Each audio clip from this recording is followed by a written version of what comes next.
Okay, चलिए next article की ओर move करते हैं। नेक्स्ट आर्टिकल है बच्चे हमारा रेजिस्टिविटी एंड कंडक्टिविटी। तो चलिए हम आपको बताने जा रहे हैं रेजिस्टिविटी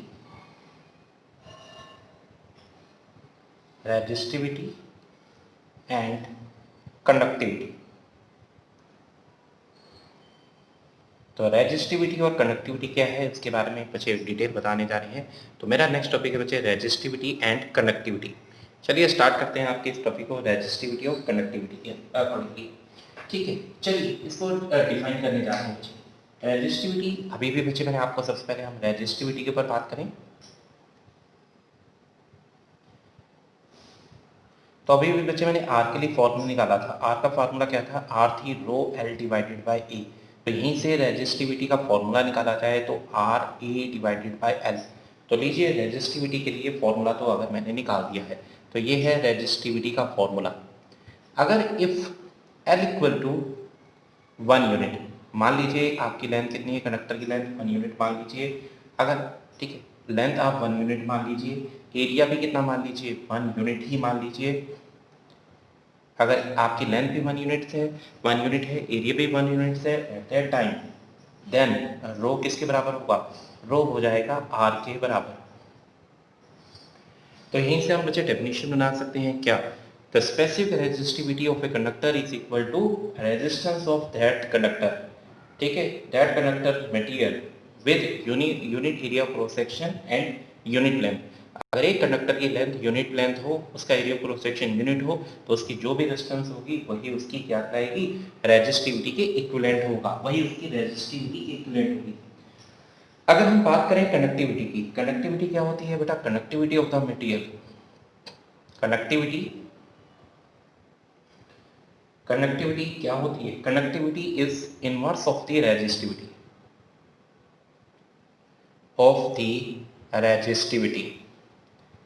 तो किसी भी कंडक्टर की जो कंडक्टिविटी होती है, कंडक्टिविटी को रिप्रेजेंट करते हैं सिग्मा से, ये उसकी रेजिस्टिविटी के क्या होती है बच्चे? रेसिप्रोकल होती है, इनवर्स में होती है।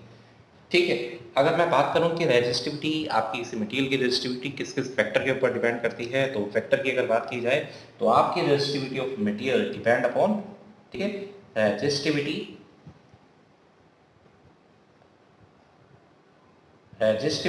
डिपेंड अपॉन, किसी भी कंडक्टर की जो रेजिस्टिविटी है वो किस किस चीज़ के ऊपर डिपेंड करती है? नंबर 1 फैक्टर, देखिए रेजिस्टिविटी कांस्टेंट है, वो ना तो लेंथ पे ना ही एरिया क्रॉस सेक्शन यानी साइज पे तो डिपेंड नहीं करती रेजिस्टिविटी।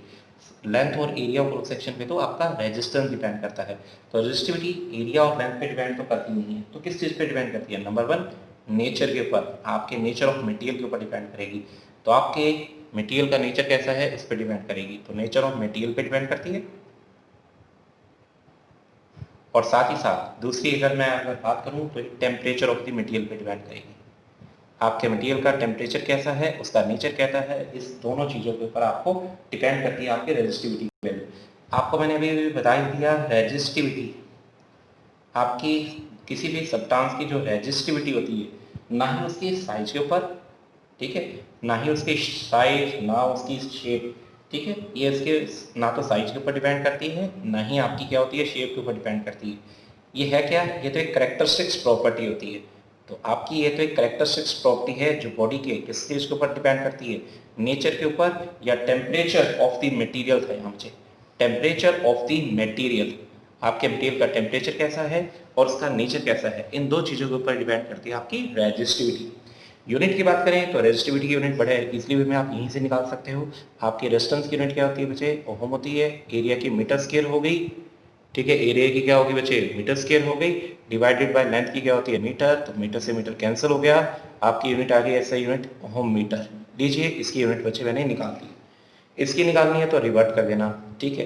तो रिवर्ट करोगे, ओम का अपोजिट लोगे तो मोह हो जाता है, ओम का अपोजिट मोह, और मीटर ऊपर जाके मीटर इनवर्स हो जाता है। तो इस तरह आप चाहे रेजिस्टिविटी या कंडक्टिविटी इनकी यूनिट निकालिए, ठीक है। तो बड़ा इजी है इसको। चलिए अगले टॉपिक की ओर मूव करते हैं। अगला टॉपिक बच्चे बड़ा सिंपल सा टॉपिक लेकिन बड़ा इफेक्टिवली टॉपिक है जिसका नाम है मोबिलिटी। ठीक है, मोबिलिटी क्या चीज होती है? देखिए जब आपका चार्ज कैरियर, ठीक है, देखिए कनेक्टिविटी कब प्रोड्यूस होती है? जब एक मोबाइल चार्ज कैरियर क्या करता है, आपकी किसी मटेरियल में कनेक्टिविटी तभी होगी जब चार्ज कैरियर मूव करेगा। तो चार्ज कैरियर की ये जो प्रॉपर्टी है जिसके कारण आपकी किसी मटेरियल में कंडक्टिविटी प्रोड्यूस हो रही है, इसी प्रॉपर्टी को उसकी क्या बोला जाता है, इसी प्रॉपर्टी को उसकी मोबिलिटी का नाम दिया जाता है। ठीक है, तो कंडक्टिविटी किस कारण अराइज होती है?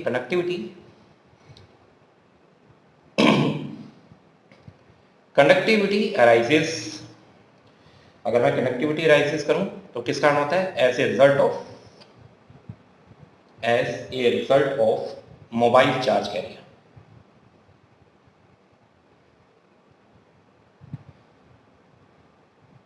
तो किसी भी सब्सटेंस में आपकी कंडक्टिविटी कब होती है? जब आपके चार्ज कैरियर मोबाइल होते हैं। जैसे अगर मैं बात करूं आपकी मेटल के अंदर मोबाइल चार्ज कैरियर क्या होते हैं? इनके कारण कंडक्टिविटी होती है, फ्री इलेक्ट्रॉन के कारण होती है। अगर मैं आपकी क्या बात करूं, गैसेस के लिए बात करूं तो वहाँ फ्री इलेक्ट्रॉन होते हैं और आयन की बात होती है। ऐसे ही इलेक्ट्रोलाइट में अगर आपकी इलेक्ट्रोलाइट्स की बात करूं तो उसके अंदर पॉजिटिव नेगेटिव दोनों आयन होते हैं। तो जिन चार्ज एंटिटी के मोशन के कारण आपका करंट प्रोड्यूस होता है, कंडक्टिविटी प्रोड्यूस होती है, उसी की वजह इस प्रॉपर्टी को कंडक्टिविटी के नाम से जाना जाता है। आपकी कंडक्टिविटी उसी इस प्रॉपर्टी को उसकी मोबिलिटी के नाम से जाना जाता है। अगर मैं बात करूं मोबिलिटी को डिफाइन करना है तो मोबिलिटी को म्यू से रिप्रेजेंट किया जाता है, यानी mobility of A charge carrier is represented by mu. तो मोबिलिटी को बच्चे म्यू से रिप्रेजेंट किया जाता है। ये किसके बराबर होती है? Mobility is defined as the magnitude of drift velocity. अगर मैं ड्रिफ्ट वेलोसिटी के मैग्नीट्यूड को अप्लाइड इलेक्ट्रिक फील्ड से डिवाइड कर दूं तो इन दोनों के रेशियो से आप क्या निकाल सकते हैं? मोबिलिटी की वैल्यू निकाल सकते हैं। ओके, आप सभी को पता है बच्चे, अगर मैं आपकी इसकी चलिए एसआई यूनिट की बात करें, निकाल लीजिएगा। एसआई यूनिट क्या होगी? आपको वेलोसिटी की पता है, आपको उसकी पता है। ठीक है, इसकी यूनिट क्या बन जाती है? इसकी यूनिट होगी मीटर अपॉन वोल्ट सेकेंड। लीजिए एसआई यूनिट की बात करें। ठीक है, आपकी मोबिलिटी चाहे आपका चार्ज नेगेटिव हो चाहे आपका चार्ज पॉजिटिव हो, आपकी मोबिलिटी की वैल्यू हमेशा पॉजिटिव रहती है। भाई चार्ज चाहे नेगेटिव हो चाहे पॉजिटिव हो, दोनों में से अगर कोई भी चार्ज मूव करेगा उसके कारण करंट तो प्रोड्यूस होगा ही होगा। चलिए और आगे मूव करते हुए आपको छोटा सा और एक्सप्रेशन बता देते हैं। बच्चे आप सभी को पता है ड्रिफ्ट वेलोसिटी का फॉर्मूला, तो मोबिलिटी के फॉर्मूले में मोबिलिटी का एक और भी बच्चे आगे एक्सप्रेशन मूव कर देते हैं। ड्रिफ्ट वेलोसिटी किसके बराबर होती है? वीटी मैग्नीट्यूड ले लिया ई, ड्रिफ्ट वेलोसिटी का formula E tau divided by M भी होता है। एम ई से ई डिवाइडेड कर दीजिए तो ई टाउ डिवाइडेड बाय एम। तो इस तरह बच्चे आप मोबिलिटी के लिए आप डील कर सकते हो। यहाँ टो क्या होता है बच्चे? टो है इलेक्ट्रिशियन टाइम। तो लीजिए ये था आपका एक छोटा सा आर्टिकल जिसे किस नाम से जाना जाता है? जिसे आप मोबिलिटी के नाम से जानते हैं। बड़ा इंपॉर्टेंट कंसेप्ट था। ठीक है, जरा ध्यान से इस कंसेप्ट को कर लीजिएगा। ठीक है, चलिए और आगे मूव करते हैं।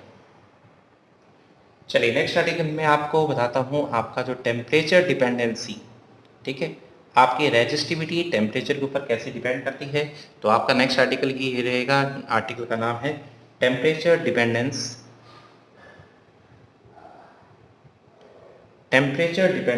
Of resistivity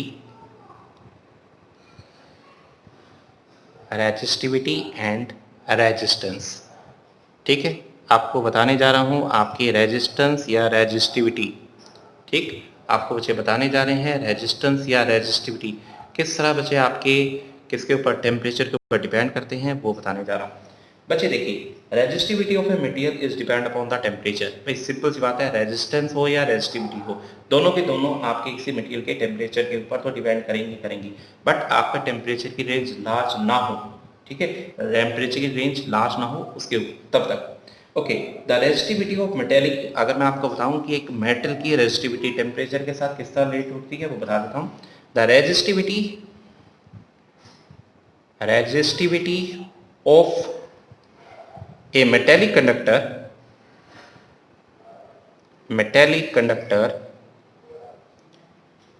is approximately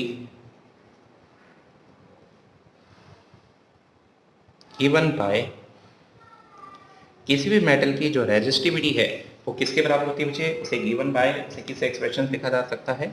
row T is equal to rho naught 1 plus alpha T. ठीक है, अल्फा टी, चाहे यहाँ आप ब्रैकेट चेंज करके टी माइनस टी नॉट लिख सकते हैं। ठीक है, तो ये है आपका रेजिस्टिविटी, सी मेटेलिक कंडक्टर की रेजिस्टिविटी और टेम्परेचर के बीच में रिलेशन। ये रिलेशन तभी तक वैलिड है जब आपका टेम्परेचर बहुत ज़्यादा हाई ना हो। अगर आपका टेम्परेचर क्वाइट हाई हुआ तो ये रिलेशन के अंदर एक और टर्म आती है, तो ये रिलेशन आपका वैलिड नहीं होगा। ये सिर्फ आपके एक लिमिटेड रेंज ऑफ टेम्परेचर के अंदर ही आपका वैलिड होगा। इसके अंदर रो टी क्या है, रेजिस्टिविटी है टी टेम्परेचर। आपके मटेरियल की रेजिस्टिविटी टी टेम्परेचर के ऊपर कितनी है, ये है रेजिस्टिविटी एट 0 डिग्री सेल्सियस। ये अल्फा होता है temperature coefficient of resistance, coefficient of resistance. आपका टेम्परेचर कोफिशिएंट ऑफ रेजिस्टेंस क्या है, उसे आप अल्फा से लिख सकते हैं। टी क्या है आपकी बॉडी का इनिशियल, आपका जो टी टेम्परेचर जो भी बढ़ाया था आपने, ये है 0 डिग्री सेल्सियस पे जो टेम्परेचर था। ठीक, चलिए ये है, इस रिलेशन से आपको दिख रहा है बच्चे, क्लियर कट दिख रहा है। टेम्परेचर इंक्रीज करने से रेजिस्टिविटी और रेजिस्टेंस दोनों ही क्या होते हैं, इंक्रीज होते हैं। अगर बच्चे मैं ग्राफ बना के दिखाऊं, अगर मैं आपकी किस किस के बीच में, अगर मैं आपके ग्राफ बना के दिखा रहा हूँ, एक तो आपके डिफरेंट डिफरेंट ग्राफ बना के दिखा रहा हूँ रेजिस्टिविटी और टेम्परेचर के बीच में। तो यहाँ है रेजिस्टिविटी, रेजिस्टिविटी है आपकी इसके अंदर, आपकी रेजिस्टिविटी का ऑर्डर है 10 की पावर -4 ओम मीटर। ठीक है, और इस साइड बच्चे ले लेते हैं टेम्परेचर, और टेम्परेचर ले रहा हूँ केल्विन में। ठीक है, ये ग्राफ पहला ग्राफ आपके लिए बना रहा हूँ कॉपर के लिए, कॉपर के लिए।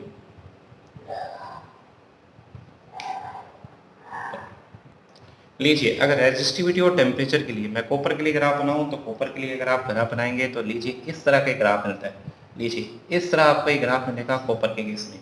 तो रेजिस्टिविटी की देखिए, रेजिस्टिविटी टेम्परेचर के साथ इंक्रीज होती रहती है, इस तरह बच्चे आपकी इंक्रीज होगी, नॉन लीनियर टाइप का एक ग्राफ आता है। अगर आपकी एक और ग्राफ बनाने जा रहा हूँ, और ये ग्राफ किसके लिए बना रहा हूँ बच्चे, अगर मैं ये ग्राफ बना रहा हूँ बच्चे निक्रोम के लिए। निक्रोम क्या है बच्चे, आपका अलॉय है एक। ठीक है, तो सेकंड ग्राफ आपका बना रहा हूँ आपके निक्रोम के लिए, जिसके अंदर आपकी रेजिस्टिविटी को माइक्रो, ठीक है, रेजिस्टिविटी को माइक्रो ओहम मीटर में लिया जा रहा है। ठीक है, और साथ ही साथ बच्चे माइक्रो ओहम मीटर के अंदर ले रहा हूँ, और यहाँ पे बच्चे टेम्परेचर अगर आपका केल्विन में ही लिया जा रहा है। देन अगर मैं निक्रोम के लिए बच्चे ग्राफ बनाऊं, तो निक्रोम के लिए बच्चे ग्राफ इस तरह आपका स्ट्रेट लाइन सा ग्राफ बनता है।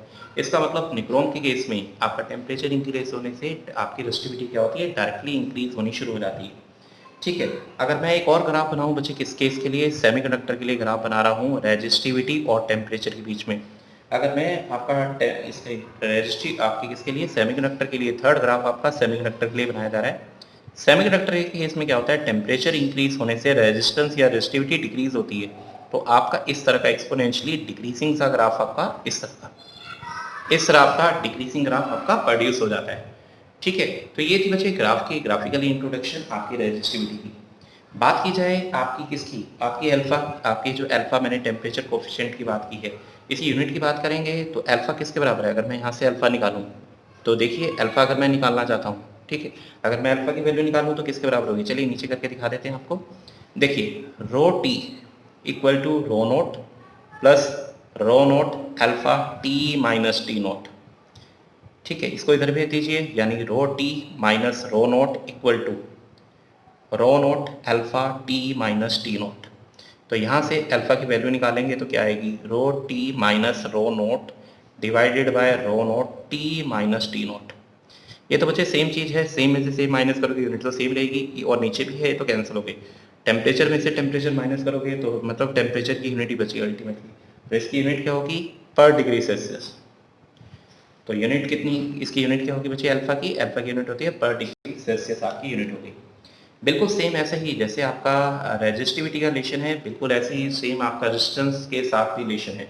तो अगर मैं आपको बताऊं, अगर आपका टेम्परेचर आपका हाई रेंज में नहीं है, तो टेम्परेचर और आपका रेजिस्टेंस के बीच में रिलेशन होता है R is equal to R nought 1 plus alpha T minus T nought. बिल्कुल वही रिलेशन जो आपका रेजिस्टिविटी के केस के अंदर होता है। ठीक है, बिल्कुल वही रिलेशन। आर टी क्या है, टेम्परेचर टी के ऊपर क्या रेजिस्टेंस थी, 0 डिग्री सेल्सियस पे क्या रेजिस्टेंस है, आपका टेम्परेचर कोफिशिएंट ऑफ रेजिस्टेंस हो गया, टी फाइनल टेम्परेचर, और आपका टी नोट क्या हो गया, इनिशियल टेम्परेचर हो गया। ठीक है, तो आपके बच्चे यहाँ तक बच्चे मैंने आपको दिखा दिया है। आपको सिंपली बता देते हैं बच्चे, देखिए आपकी बच्चे क्या है, रेजिस्टेंस की बात की, यानी किसी भी मेटल का रेजिस्टेंस की अगर मैं बात करूँ मेटल के लिए, चलिए सभी के लिए बात करते हैं। पहले बात करते हैं मेटल के लिए। ठीक है, एक मेटल के अल्फा यानी टेम्परेचर कोफिशिएंट ऑफ रेजिस्टेंस की वैल्यू होती है पॉजिटिव। इसकी अल्फा की वैल्यू पॉजिटिव होती है। अल्फा वैल्यू पॉजिटिव होने का मतलब क्या है, अगर आप टेम्परेचर इंक्रीज करेंगे, टेम्परेचर इंक्रीज करने से रेजिस्टिविटी और रेजिस्टेंस दोनों के दोनों इंक्रीज होंगे मेटल के केस में। अगर मैं बात करूँ सेकेंड, ठीक है, अगर मैं सेकेंड आपको बताना चाहूँ किस किस के बीच में, सेकेंड आपको बताने जा रहा हूँ बच्चे, ठीक है, सेकंड बच्चे मैं यहाँ बता देता हूँ। सेकंड अगर मैं आपको बताने जा रहा हूँ किसके लिए, सेकंड आपके लिए बात करते हैं आपके इंसुलेटर के लिए या आपके अलॉय के लिए कर लेते हैं। अलॉय के लिए बात करें, ठीक है, अलॉय के लिए, आपके अलॉय के लिए अल्फा की वैल्यू क्या होती है, पॉजिटिव होती है लेकिन बहुत ही स्मॉल होती है, पॉजिटिव भी है और स्मॉल भी है, ठीक है। तो अल्फा की वैल्यू क्या होती है, पॉजिटिव है और बहुत ही इसकी वैल्यू स्मॉल आएगी। स्मॉल आने के कारण बच्चे क्या हुआ, पॉजिटिव भी आ रही है स्मॉल भी आ रही है। तो टेम्परेचर इंक्रीज होने से, टेम्परेचर अगर मैं इंक्रीज करूंगा तो आपकी रेजिस्टिविटी और आपकी ये इंक्रीज होती है, लेकिन इतनी इंक्रीज नहीं होती जितनी मेटल केस में होती है। अगर तीसरी बात करें आपकी किसकी, सेमीकंडक्टर की, सेमीकंडक्टर के केस में तो आपको बच्चे देखिए गया इसके अल्फा की वैल्यू क्या होगी, नेगेटिव होगी। इसका मतलब टेम्परेचर इंक्रीज करोगे, टेम्परेचर इंक्रीज करने से रेजिस्टिविटी और रेजिस्टेंस दोनों ही क्या होंगे बच्चे, डिक्रीज होने शुरू हो जाएंगे, ठीक है। तो सेमीकंडक्टर केस में क्या होते हैं, अगर टेम्परेचर इंक्रीज करोगे तो दोनों फैक्टर डिक्रीज होंगे, उसके अल्फा की वैल्यू क्या आती है बच्चे, नेगेटिविटी, ठीक है। ओके, तो ये था बच्चे आपका एक छोटा सा टॉपिक। अगर आप मेटल के केस में एक छोटी सी बात और भी बता देता हूँ, मेटल केस में अगर आप टेम्परेचर इंक्रीज करोगे तो रेजिस्टेंस इंक्रीज होगी, लेकिन अगर आप टेम्परेचर डिक्रीज करोगे तो रेजिस्टेंस डिक्रीज भी होगी। कुछ ऐसे कंडक्टर भी हैं जिनका टेम्परेचर अगर बहुत ही कम टेम्परेचर पर रख दिया जाए तो उनकी रेजिस्टेंस या resistivity suddenly drop to zero हो जाती है। ऐसे मटेरियल को एक खास नाम दिया जाता है सुपर कंडक्टर। तो ऐसे मटेरियल जिनकी कंडक्टिविटी, ऐसे मटेरियल जिनकी कंडक्टिविटी या जिनकी resistivity suddenly drop to zero हो जाए when they kept at low temperature, ऐसे मटेरियल आपके कौन से मटेरियल कहलाते हैं, ऐसे मटेरियल आपके मटेरियल कहलाते हैं सुपर कंडक्टर, ठीक है। चलिए नेक्स्ट आर्टिकल की ओर मूव करते हैं। चलिए नेक्स्ट आर्टिकल की ओर मूव करते हैं। नेक्स्ट आर्टिकल में बच्चे मैं आपको करवाऊंगा कलर कोडिंग, ठीक है। तो नेक्स्ट आर्टिकल है बच्चे कलर कोडिंग के नाम से। Colour code, colour coding of carbon register, colour coding of carbon register, मेरा नेक्स्ट आर्टिकल है colour coding of carbon register. बच्चे मेनली हमारे को मार्केट में जो रजिस्टर मिलते हैं रेजिस्टेंस ऑफर करने के लिए, वो आपके मेनली किसके बने होते हैं, कार्बन के बने होते हैं। क्यों बने होते हैं कार्बन के, बच्चे देखिए एक तो कार्बन के आपके रजिस्टर हैं वो वाइडली हाई रेंज में बहुत ज़्यादा आपकी रेंज में मिलते हैं। दूसरा, आपके कार्बन के जो रजिस्टर्स होते हैं वो कैसे होते हैं बेटा, कॉम्पैक्ट होते हैं, कॉम्पैक्ट फॉर्म में होते हैं, कॉम्पैक्ट फॉर्म में है, इनएक्सपेंसिव हैं, आपके ज़्यादा महंगे भी नहीं होते, इनएक्सपेंसिव हैं, और आपके बहुत ज़्यादा यूज़ होने वाले एक्सटेंसिव यूज़ होते हैं आपके सर्किट के अंदर। तो एक्सटेंसिव यूज़ होते हैं बच्चे ये आपके सर्किट के अंदर, कॉम्पैक्ट होने के कारण, एक्सपेंसिव होने के कारण और एक्सटेंसिव आपके होने के कारण आपके कार्बन के, आपके जो मेनली आपके मार्केट में जो भी आपको सर्किट में रजिस्टर दिखेंगे वो कार्बन के ही बने हुए होते हैं। कार्बन के रजिस्टर का साइज क्योंकि स्मॉल होता है, इनकी वैल्यू निकालने के लिए इनके ऊपर एक कलर कोडिंग दी जाती है। उस कलर कोडिंग को बच्चे एक टेबल के द्वारा बताने जा रहा हूँ। क्या है बच्चे वो टेबल, ठीक है, उसकी हेडिंग बना देते हैं। हेडिंग होगी बच्चे उसकी रेजिस्टेंस कलर कोड, ठीक है, रजिस्टर कलर कोड। आपको एक टेबल दिखाई जा रही है, उस टेबल के ऊपर अभी आपको एक टेबल बनाएंगे। उस टेबल की हेल्प से आप क्या कर सकते हैं, उस टेबल की हेल्प से बड़ी इजीली आप बच्चे इनकी कलर कोडिंग के अकॉर्डिंगली किसी भी कार्बन स्ट्रेंथ की वैल्यू को निकाल सकते हैं। जैसे यहाँ सबसे पहले बना देते हैं बेटा कलर, ठीक है, सबसे पहले ऑप्शन कलर है कलर, सेकेंड नंबर पे नंबर, थर्ड पे है कोड या थर्ड पे मल्टीप्लायर,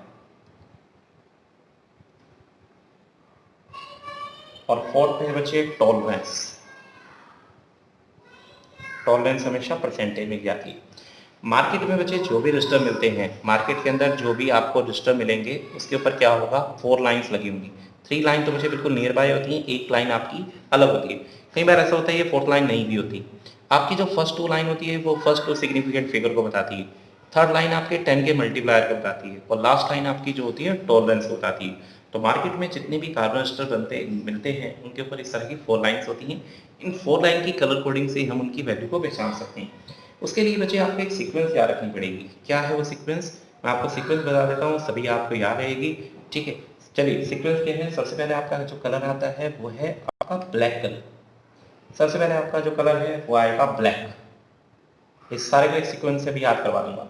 ब्लैक के लिए बच्चे नंबर है 0, उसका 10 का मल्टीप्लायर होता है 10 की पावर 0, टॉलरेंस नहीं। ब्लैक के बाद आता है ब्राउन, ब्राउन के लिए नंबर रखना है 1 और इसकी पावर हो गई 10 की पावर 1। फिर आएगा बच्चे रेड, रेड के लिए नंबर 2 10 की पावर 2। फिर आएगा बच्चे ऑरेंज, ऑरेंज के लिए नंबर 3 ओके, और 10 का मल्टीप्लायर 3 हो गया। ऑरेंज के बाद आएगा येलो, येलो का नंबर 4, यहाँ 10 की पावर 4। देन आएगा बच्चे येलो के बाद आता है ग्रीन, ग्रीन का नंबर है 5, 5 का आएगा 10 की पावर 5। ग्रीन के बाद आएगा बच्चे ब्लू, ब्लू का नंबर 6, 6 का 10 की पावर 6। फिर आएगा बच्चे वॉयलेट, वॉयलेट का नंबर 7, ठीक है, वॉयलेट का नंबर 7 10 की पावर 7। देन है बच्चे आपका ग्रे, ग्रे, ग्रे का नंबर 8 10 की पावर 8। फिर आएगा बच्चे वाइट, ठीक है, वाइट का नंबर है 9, उसकी 10 की पावर मल्टीप्लायर है 9। और लास्टली आपके 3 आते हैं गोल्ड, मैं इनको अलग कलर से लिख लेता हूँ, गोल्ड, सिल्वर, सिल्वर ने आपका नो कलर, कोई कलर ही ना हो, ठीक है। तो इनकी बच्चे कोई नंबर नहीं है, इनका कोई भी, ना तो इसका कोई नंबर होगा, ना ही इनका बच्चे जो लास्ट वाले 3 हैं इनका कोई नंबर नहीं होता, ना ही मल्टीप्लाई होता है। इनकी टॉलरेंस होती है, गोल्ड की टॉलरेंस होती है 5%, सिल्वर की होती है 10%, नो कलर की होती है 20%। तो ये है बच्चे एक टेबल जिसे आपको याद रखना पड़ेगा। इस टेबल को याद रखने का एक तरीका बताता हूँ, ट्रिक बताता हूँ, उस ट्रिक से आप याद रख सकते हैं। देखिए मैं आपको एक वर्ड बताने जा रहा हूँ, बड़े ईजिली वे में आप उसे याद कर सकते हैं, BBROY, फ्लाइंग याद कर लीजिए, ग्रेट ब्रिटेन,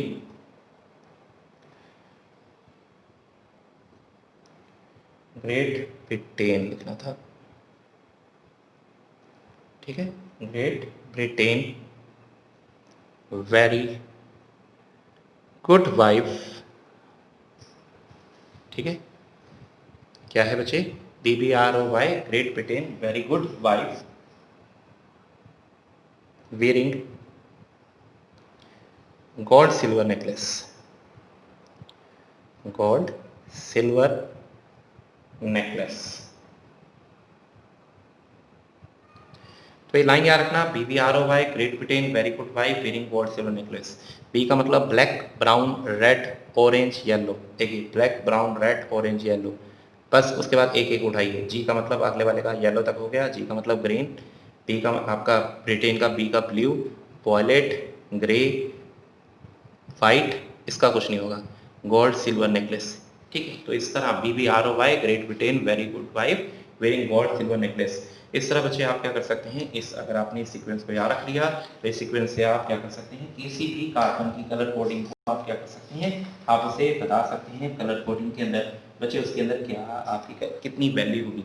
जैसे मान लीजिए बच्चे मेरे पास एक रजिस्टर है, ये लीजिए मुझे मार्केट में एक रजिस्टर मिला, जिसके ऊपर 3 लाइन ऐसे लगी हुई थी, एक अलग लगी हुई थी, जो पहले कलर की थी वो भी रेड है, दूसरे कलर की भी रेड है, तीसरे कलर की भी रेड है, और लास्ट वाली बच्चे ये सिल्वर कलर की थी, ठीक है।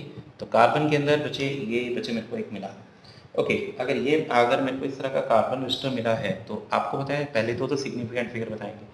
रेड का कितना होता है बेटा 2, दूसरा भी रेड है 2 इंटू 10 की पावर मल्टीप्लायर भी 2 प्लस माइनस, सिल्वर के लिए कितना होता है 10%। लीजिए मैंने इनकी कलर कोडिंग से उनकी वैल्यू बता दी, इसकी वैल्यू कितनी होगी, ठीक है। तो इस तरह बच्चे आप जिस मर्जी की निकाल लीजिए, या वैल्यू दे रखी हो तो कलर कोडिंग भी बता सकते हैं। तो बड़ा आसान सा आर्टिकल है लेकिन इंपॉर्टेंट आर्टिकल है। इस बार जेई के जो एग्जाम हुआ था उसके अंदर फर्स्ट क्वेश्चन यही 4 नंबर से 4 मार्क्स का क्वेश्चन आया था इस टॉपिक से। तो आसान है लेकिन ध्यान से कहीं आप भूल जाएं। इसी तरह कलर कोडिंग का एक क्वेश्चन पूछा गया था, ठीक है। अब बच्चे क्या करने जा रहे हैं, अब आपको कुछ इंपॉर्टेंट पॉइंट बताने जा रहे हैं। तो नेक्स्ट मेरा टॉपिक रहेगा कुछ इंपॉर्टेंट पॉइंट, अभी तक के जो टॉपिक डिस्कस हो चुके हैं उनके रिगार्डिंग कुछ इंपॉर्टेंट पॉइंट डिस्कस कर लीजिए। सबसे पहला आपका पॉइंट, अगर एक वायर की स्ट्रेच करके, एक वायर को स्ट्रेच कीजिए और उसकी लेंथ, अगर एक वायर को स्ट्रेच करके, ठीक है, एक वायर की हम क्या करें, स्ट्रेच कर दीजिए उसे, एक वायर को स्ट्रेच कर दीजिए, उसकी ओरिजिनल लेंथ से n टाइम्स कर दीजिए। अगर मैं एक वायर की लेंथ, मान लीजिए उसकी ओरिजिनल लेंथ कितनी थी L थी, फाइनली उसकी लेंथ कितनी कर दीजिए NL कर दीजिए। ऐसा करने से जो उसकी नई रेजिस्टेंस होगी, मान लीजिए R2 होगी, वो कितने टाइम्स इंक्रीज हो जाएगी, new resistance become an square हो जाएगी, मतलब नई रेजिस्टेंस पुराने वाले रेजिस्टेंस के एन स्केयर टाइम इंक्रीज हो जाएगी। जैसे मान लीजिए उसकी लेंथ पहले कितनी थी बच्चे, उसकी लेंथ पहले 3 थी, फिर उसकी लेंथ आपने क्या कर दिया, मान लीजिए उसकी लेंथ 2 टाइम्स कर दी, तो अगर आपने उसको डबल कर दिया तो ये बच्चे रेजिस्टेंस इस फॉर्मूले के अकॉर्डिंगली इंक्रीज हो जाएगी। ठीक है, इसी तरह बच्चे अगर आपकी और पॉइंट के ऊपर बात करें, ठीक है, ऐसे ही कुछ फंडे और बताएंगे आपको। इसी तरह बच्चे सेकंड पॉइंट, अगर मान लीजिए किसी वायर की रेजिस्टेंस को रिड्यूस करके, मान लीजिए किसी वायर की रेडियस को रिड्यूस कर दीजिए, कितना कर दीजिए, रिड्यूस कर दीजिए उसकी ओरिजिनल वॉल्यूम से, रिड्यूस कर दीजिए टू 1/10 ऑफ इट्स ओरिजिनल, ठीक है, इट्स ओरिजिनल वैल्यू। इसकी ओरिजिनल वैल्यू से आप क्या कर दीजिए, इसकी जो भी ओरिजिनल वैल्यू थी उससे आप 1/10 कर दीजिए। ऐसा करने से जो नई रेजिस्टेंस होगी वो आपकी इंक्रीज हो जाएगी, कितने टाइम बच्चे, n की पावर 4 टाइम्स इंक्रीज हो जाएगी। तो अगर आप रेडियस आप क्या कर रहे हैं बच्चे, अगर आप 1/n कर दीजिए बच्चे, मैंने 10 लिख दिया, अगर आप क्या करिए रेडियस को 1/n कर दीजिए, मतलब अगर आप रेडियस को इंक्रीज करेंगे तो जितने टाइम से आप रिड्यूस करेंगे रेजिस्टेंस, उतने टाइम से आपकी इंक्रीज होगी। अगर आप यहाँ 2 होगा तो यहाँ 2 लिखना पड़ेगा, n की जगह 2 लिख लीजिएगा, 4 है तो n की जगह वही वैल्यू। तो अगर आप रेजिस्टेंस को आप क्या करेंगे, रेडियस को रिड्यूस करेंगे तो रेजिस्टेंस क्या होगी बच्चे, इंक्रीज होगी। अगर मैं आपको बताऊं आपकी रेजिस्टिविटी की वैल्यू, तो अलॉय की रेजिस्टिविटी आपके सेमीकंडक्टर से ज़्यादा होती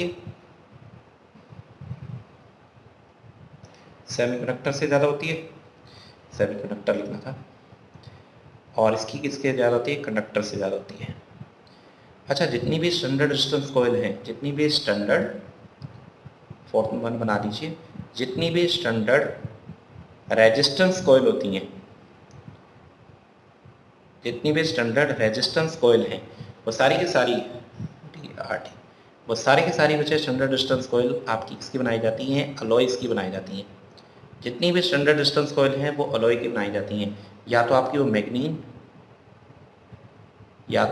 की बनाई जाती है या आपकी निक्रोम की, ठीक है, तो निक्रोम की या मैग्नीन की ही बनाई जाती है। तो जितनी भी स्टैंडर्ड रेजिस्टेंस कॉइल हैं वो आपकी अलॉय की बनाई जाती हैं। एक तो अलॉय की बच्चे रेजिस्टिविटी बहुत हाई होती है, दूसरा टेम्परेचर क्योंकि लगभग इंडिपेंडेंट होता है तो टेम्परेचर चेंज होने से इनके ऊपर फर्क नहीं पड़ता। तीसरा, टेम्परेचर के या आपकी जो एटमॉस्फेयर है उसके साथ ये नॉन रिएक्टेंट होती है, आपकी कोई रिएक्शन नहीं करती। इसीलिए जितनी भी आपके स्टैंडर्ड रेजिस्टेंस कॉइल हैं वो किससे बनाई जाती हैं, जितनी भी स्टैंडर्ड रेजिस्टेंस कॉइल हैं वो आपकी बनाई जाएंगी, आपकी अलॉय से बनाई जाती है, मैग्नीन से बनाई जाती है बेसिकली। चलिए एक और बच्चे छोटा सा पॉइंट आपको बताने जा रहा हूँ। अगर मैं बात करूँ टेम्परेचर कोफिशिएंट की, जैसे कार्बन है, ठीक है, कार्बन हो गया या सेमीकंडक्टर हो गए, जितने भी कार्बन हो गया या जो भी सेमीकंडक्टर हैं, ठीक है, तो कार्बन और या जितने भी सेमीकंडक्टर हैं उनकी अल्फा की वैल्यू क्या होती है बेटा, नेगेटिव। इसका मतलब टेम्परेचर इंक्रीज होगा तो इनकी रेजिस्टेंस या रेजिस्टिविटी क्या होगी, डिक्रीज हो जाएगी, ठीक है। और ऐसी इलेक्ट्रोलाइट्स की भी बच्चे नेगेटिव होती है। अगर मैं बात करूं इलेक्ट्रोलाइट्स, उनकी भी अल्फा की वैल्यू क्या होती है, नेगेटिव, क्या रखना, ठीक है, उनकी भी वैल्यू क्या होगी, नेगेटिव होगी। चलिए नेक्स्ट आगे मूव करते हैं। ओके, इंपॉर्टेंट पॉइंट में वैसे मूव करते हुए नंबर 6 पॉइंट की ओर मूव कर रहा हूँ। नंबर 6 पॉइंट क्या है, ध्यान सुनिएगा। नंबर 6 पॉइंट है, जितने भी बच्चे हीटिंग एलिमेंट है, जितने भी आपके हीटिंग एलिमेंट है, कैसे कौन कौन से, जैसे गीज़र हो गया, हीटर हो गया, आपकी इलेक्ट्रिक आयरन हो गया, जितने भी हीटिंग एलिमेंट है वो जनरली आपके किसके मेड होते हैं बच्चे, वो सभी निक्रोम के बनाए जाते हैं, ठीक है, सभी किसके बनाए जाते हैं बेटा, निक्रोम के। तो जितने भी बच्चे हीटिंग एलिमेंट हैं वो सभी निक्रोम के ही बनाए जाते हैं। क्यों बनाए जाते हैं निक्रोम की, क्या खास बात है, निक्रोम की हाई रेजिस्टिविटी होती है, एक तो निक्रोम की खासियत है उसकी रेजिस्टिविटी हाई होती है, रेजिस्टिविटी हाई है, मेल्टिंग पॉइंट भी बच्चे बहुत हाई है, हाई मेल्टिंग पॉइंट, एक तो बच्चे रेजिस्टिविटी हाई है, दूसरा मेल्टिंग पॉइंट भी हाई है, और तीसरा it does not react with air, ये एयर के साथ रिएक्ट नहीं करता, it does not react with air and acquire steady state at steady state when red hot at 800 degree Celsius. तो इसकी हाई रेजिस्टिविटी है, एक तो हाई रेजिस्टिविटी है, इसकी हाई मेल्टिंग पॉइंट है, और ये साथ ही साथ ऑक्सीजन के आपके एयर के साथ रिएक्ट नहीं करता, और जैसे ही आपका टेम्परेचर 800 होगा तो ये अपनी एक स्टेडी स्टेट के ऊपर पहुंच जाता है, रेड हॉट हो जाता है। ठीक है, चलिए नेक्स्ट पॉइंट की ओर मूव करें, नंबर 7 पॉइंट के ऊपर। हमारे घर में बच्चे एक फ्यूज वायर यूज़ की जाती है। आपको पता है फ्यूज वायर का काम? ओके, तो हमारे घर में बच्चे एक फ्यूज वायर यूज़ की जाती है। ओके, फ्यूज वायर जनरली किसकी बनाई होती है बच्चे? तो आपके टिन लेड एलॉय की बनाई जाती है। जनरली वो टिन लेड एलॉय की बनाई जाती है। तो लीजिए, फ्यूज वायर यूज़ की जाती है जो जनरली आपकी टिन लेड एलॉय की बनाई जाती है। इसका मेल्टिंग पॉइंट की बात करें, इसका मेल्टिंग पॉइंट तो बच्चे लो होता है। मेल्टिंग पॉइंट क्या बच्चे? इसका मेल्टिंग पॉइंट तो लो होगा, मेल्टिंग पॉइंट तो लो होता है, लेकिन इसकी रेजिस्टिविटी हाई होती है। रेजिस्टिविटी की वैल्यू क्या है बच्चे? बहुत हाई होती है। इसे आपके सर्किट के अंदर सीरीज कॉम्बिनेशन में आपका लगाया जाता है। जैसे ही आपका करंट बच्चे अपनी जो सेफ्टी लिमिट से ज़्यादा आएगा तो ये क्या हो जाएगा? ये मेल्ट हो जाएगा, और इमीडिएटली सारे कनेक्शन क्या हो जाएंगे? आपके घर के सारे डिस्कनेक्ट हो जाएंगे। ठीक है, नेक्स्ट आपको इंपॉर्टेंट पॉइंट बताने जा रहा हूँ, जो है आपका नंबर 8 पॉइंट। क्या है नंबर 8 पॉइंट? ध्यान सुनिए। आपका जो फिलामेंट है, किसका फिलामेंट है? आपका बल्ब का। फिलामेंट ऑफ बल्ब किस चीज़ का बनाया जाता है बच्चे? हाँ जी, फिलामेंट ऑफ बल्ब किसका बनाया जाता है? टंगस्टन का बनाया जाता है। ठीक है, टंगस्टन का ही क्यों बनाया जाता है, पता है आपको? चलिए, बड़ा इंपॉर्टेंट क्वेश्चन है टंगस्टन, हमने लिखना है। टंगस्टन का बनाया जाता है क्योंकि एक तो टंगस्टन की रेजिस्टिविटी की बात करें, टंगस्टन की रेजिस्टिविटी तो बहुत लो होती है। रेजिस्टिविटी तो बच्चे क्या है? बहुत ही लो है, लेकिन मेल्टिंग पॉइंट क्या होता है? बहुत ही हाई होता है। मेल्टिंग पॉइंट की बात करूं तो मेल्टिंग पॉइंट क्वाइट हाई है, 3300 केल्विन के अराउंड इसका मेल्टिंग पॉइंट होता है, और ये आपके लाइट्स को एमिट्स करना शुरू कर देता है। एमिट्स लाइट एट लाइट को एमिट करना शुरू कर देता है 2400 केल्विन के ऊपर। 2400 केल्विन के ऊपर बच्चे क्या होता है? ये आपके लाइट को एमिट कर दिया जाता है। एक बल्ब को बच्चे, एक आपका जो बल्ब होता है उसे क्या किया जाता है? इनर्ट गैस से फिल किया जाता है। इनर्ट गैस से फिल कर दिया जाता है ताकि ये आपकी एयर के साथ मिलकर ऑक्साइड फॉर्मेशन ना कर सके। ठीक है, लास्ट पॉइंट बच्चे आपको बताने जा रहा हूँ, वो है आपके जितनी भी कनेक्शन वायर होंगी, जितनी भी कनेक्शन वायर्स होती हैं वो किस मटेरियल की बनाई जाती है? जितनी भी कनेक्शन वायर हैं वो जनरली कॉपर की बनाई जाती हैं। क्यों बनाई जाती है भाई? कॉपर की क्यों बनाई जाती हैं? क्योंकि कॉपर की लो रेजिस्टिविटी होती है। तो लीजिए, इस तरह बच्चे मैंने आपको बड़ी इंपॉर्टेंट पॉइंट बताई। इंपॉर्टेंट पॉइंट आपके सब्जेक्टिव और एज वेल एज ऑब्जेक्टिव दोनों के लिए बच्चे बहुत इंपॉर्टेंट है। ठीक है, चलिए अब क्या करेंगे बच्चे, आपको आज के लिए बच्चे इस वीडियो में इतना ही रहेगा। नेक्स्ट आपके इससे कुछ न्यूमेरिकल डिस्कस करेंगे और फिर आगे टॉपिक आएंगे। ठीक है, थैंक यू बेटा।